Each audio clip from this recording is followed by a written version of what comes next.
Assalamualaikum warahmatullahi wabarakatuh. Pada pertemuan kali ini, saya akan membahas tentang konsep dasar analisa bisnis perusahaan. Agenda. Yang pertama, konsep dasar akuntansi dan analisis laporan keuangan. Kemudian ada jenis laporan keuangan. Selanjutnya terdapat analisis laporan keuangan. Analisis laporan keuangan. Analisis laporan keuangan atau Financial Statement Analysis yaitu analisis yang dilakukan guna menguji keterkaitan angka-angka akuntansi dan tren angka tersebut dalam periode waktu tertentu. Mengapa dilakukan? Yang pertama, menilai kondisi keuangan dan hasil usaha perusahaan masa lalu, masa sekarang, dan prediksi yang akan datang. Yang kedua, menilai kekuatan dan kelemahan keuangan perusahaan. Selanjutnya di sini terdapat analisis bisnis. Di sini terdapat dua evaluasi. Yang dari kiri ini evaluasi prospek dan yang kanan evaluasi resiko. Dari dua evaluasi ini kita dapat mengambil keputusan bisnis, yaitu terdapat investor, kreditor, manajer, analisis merger dan akuisisi, direktor, regulator, eksternal auditor, pekerja atau serikat pekerja, dan lawyer. Framework analisis laporan keuangan. Komponen dalam proses analisis bisnis. Di sini terdapat business environment dan strategi analisis, industri analisis dan strategi analisis.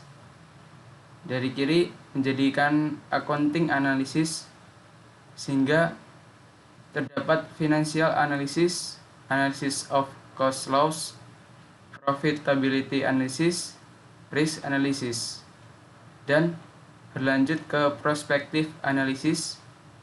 Setelah itu dari financial analysis ini menjadi cost of capital estimate dan berakhir di intrinsic value. Di sini framework analisis laporan keuangan dapat menilai lingkungan bisnis, membaca dan mempelajari laporan keuangan dan catatan atas laporan keuangan, kemudian dapat menilai kualitas laba, menganalisis laporan keuangan, memprediksi laba atau cash flow masa mendatang. Menilai lingkungan bisnis. Apa jenis kegiatan perusahaan? Kemudian strategi apa yang digunakan perusahaan untuk menghasilkan laba? Selanjutnya perusahaan tersebut berada dalam bidang apa? Siapa pemain utama usaha tersebut? Siapakah pesaing utama perusahaan? Bagaimana hubungan antara perusahaan dengan konsumen dan supplier? Dan kemudian bagaimana pengaruh perubahan ekonomi terhadap penjualan dan laba perusahaan?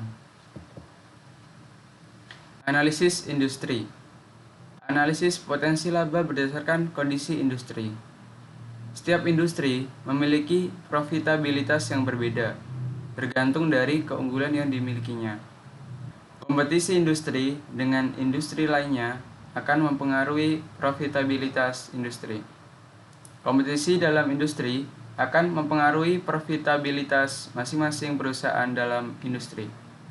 Struktur pasar dalam suatu industri menentukan apakah perusahaan dalam industri tersebut dapat memperoleh laba yang abnormal. Kemudian, kondisi perekonomian mempengaruhi profitabilitas industri dan perusahaan.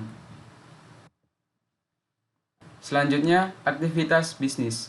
Di dalam aktivitas bisnis terdapat pricing, yaitu tentang penilaian, kemudian terdapat strategi, kemudian ada promosi, kemudian ada proyeksi, dan adanya tantangan, kemudian ada opportunity atau peluang. Selanjutnya terdapat kinerja manajemen, kemudian ada distribusi, adanya permintaan pasar dan kompetisi di mana saling bersaing. Kemudian faktor yang menentukan profitabilitas.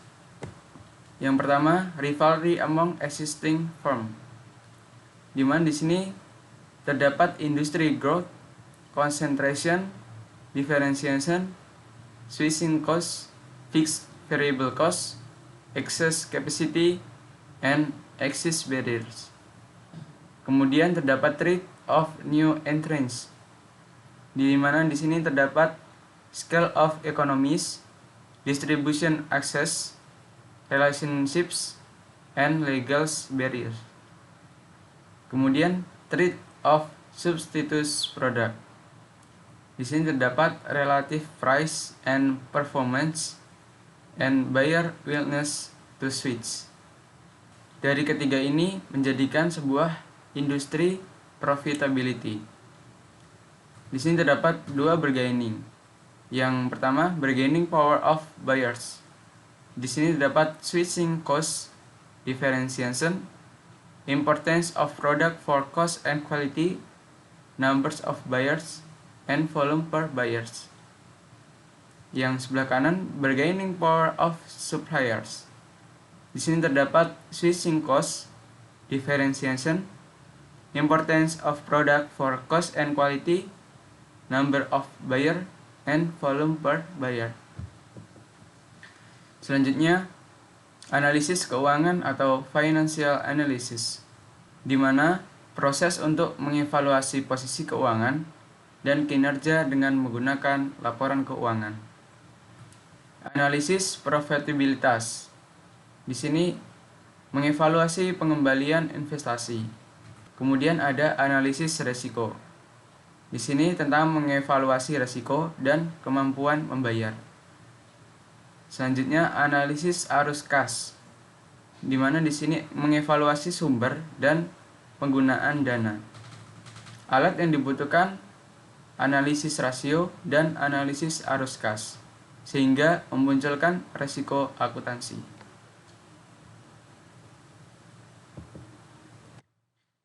Perspective analysis, di mana di sini diawali dengan proses to forecast future payoffs, kemudian business environment and strategy analysis, kemudian accounting analysis, selanjutnya financial analysis, sehingga menjadi intrinsic value. Aktivitas bisnis, di sini terdapat dua aktivitas. Yang pertama, aktivitas investasi, di mana di sini terdapat pembelian sumber daya dan penjualan sumber daya. Sedangkan aktivitas pendanaan, di sini terdapat pemilik atau equity dan non pemilik atau liabilitas. Di sini terdapat gambaran seperti investasi dan pendanaan, karena investasi itu sama dengan pendanaan. Aktivitas bisnis. Aktivitas operasi yaitu pendapatan dan biaya dari penyelenggaraan kegiatan produksi dan pemberian jasa. Di sini terdapat tiga aktivitas. Aktivitas investasi, aktivitas perencanaan, dan aktivitas pendanaan. Laporan keuangan, yaitu suatu laporan yang berisi informasi keuangan mengenai suatu badan usaha yang akan dipergunakan oleh pihak-pihak yang berkepentingan sebagai bahan pertimbangan dalam pembuatan keputusan. Laporan keuangan merupakan output dari proses akuntansi. Di sini laporan posisi keuangan atau neraca, atau bahasa Inggrisnya Statement of Financial Position atau balance sheets, laporan laba rugi dan penghasilan komprehensif lain, atau dalam bahasa Inggrisnya income statement and other comprehensive income. Selanjutnya, laporan perubahan modal, atau dalam Inggrisnya statement of shareholders equity. Selanjutnya ada laporan arus kas, atau dalam bahasa Inggrisnya statement of cash flows.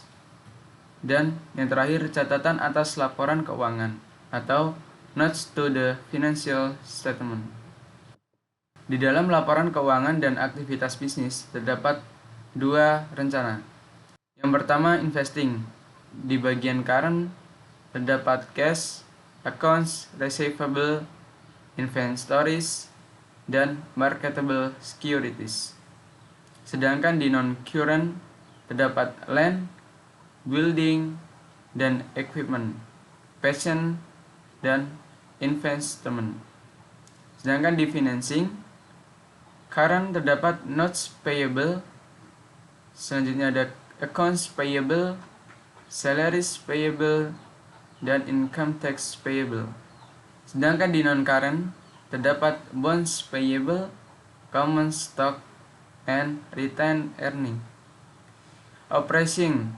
Di dalam operating terdapat sales, cost of goods sold, and filling expense, administrative expense, interest expense, dan income tax expense. Di sini terdapat beberapa tabel. Ada assets jadi balance sheet, kemudian ada net income menjadi income statement, kemudian ada cash flow menjadi statement of cash flows, kemudian ada liabilities and equity menjadi balance sheet, dan statement of shareholders equity. Informasi tambahan atau selain laporan keuangan. Yang pertama terdapat diskusi manajemen atau disingkat dengan MDA. Kemudian ada laporan manajemen, laporan audit, tambahan penjelasan atas catatan LK, informasi tambahan, dan proxy statement. Sumber informasi, adanya laporan tahunan, laporan keberlanjutan, laporan realisasi anggaran, laporan kontrak manajemen, dan key performance indicator, dan announcement perusahaan, dan website. Akuntansi keuangan dan manajemen. Akuntansi, di sini terdapat akuntansi keuangan atau laporan keuangan dan pengungkapannya, dan akuntansi manajemen, rencana, anggaran, dan laporan kinerja unit. Di antara dua akuntansi keuangan dan akuntansi manajemen ini berbeda. Di bagian akuntansi keuangan, pemakai eksternalnya yaitu investor, kreditor, supplier, pelanggan, dan lain-lain. Sedangkan di akuntansi manajemen menggunakan pemakai internal, manajer untuk tujuan pengelolaan perusahaan.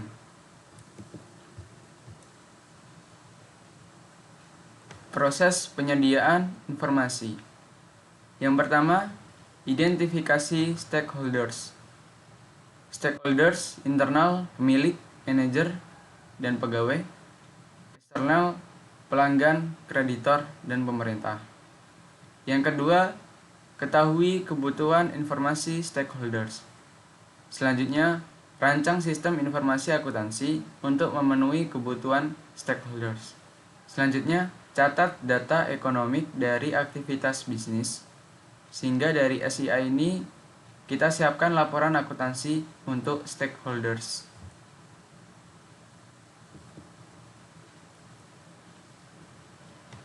Alur transaksi bisnis.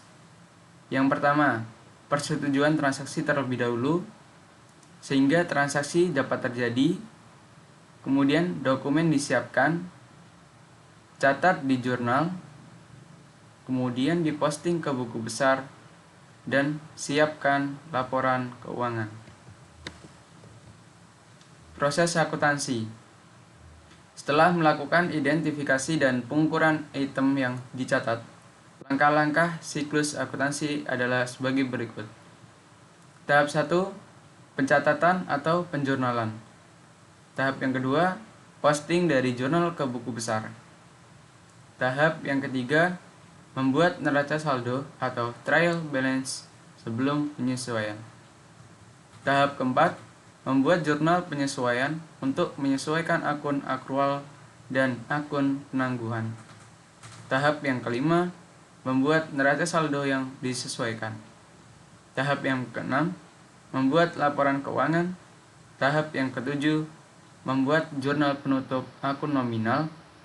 Tahap yang ke-8, membuat neraca saldo setelah penutupan. Tahap yang ke-9 atau yang terakhir, membuat jurnal kembali atau opsional. Sistem akuntansi. Di dalam sistem akuntansi terdiri dari akun-akun atau account, kemudian dicatat ke dalam jurnal dan diposting ke buku besar atau ledger. Di sini ada perbedaan dengan sistem akuntansi, di mana di sini mencatat transaksi dan kejadian lain, kemudian mengklasifikasikan item, selanjutnya meringkas dampaknya, dan akhirnya dapat melaporkan hasilnya ke dalam laporan keuangan. Terima kasih. Sekian pembahasan pertemuan kali ini. Apabila ada salah kata atau yang kurang berkenan, saya mohon maaf. Wabillahi taufik. Wassalamualaikum warahmatullahi wabarakatuh.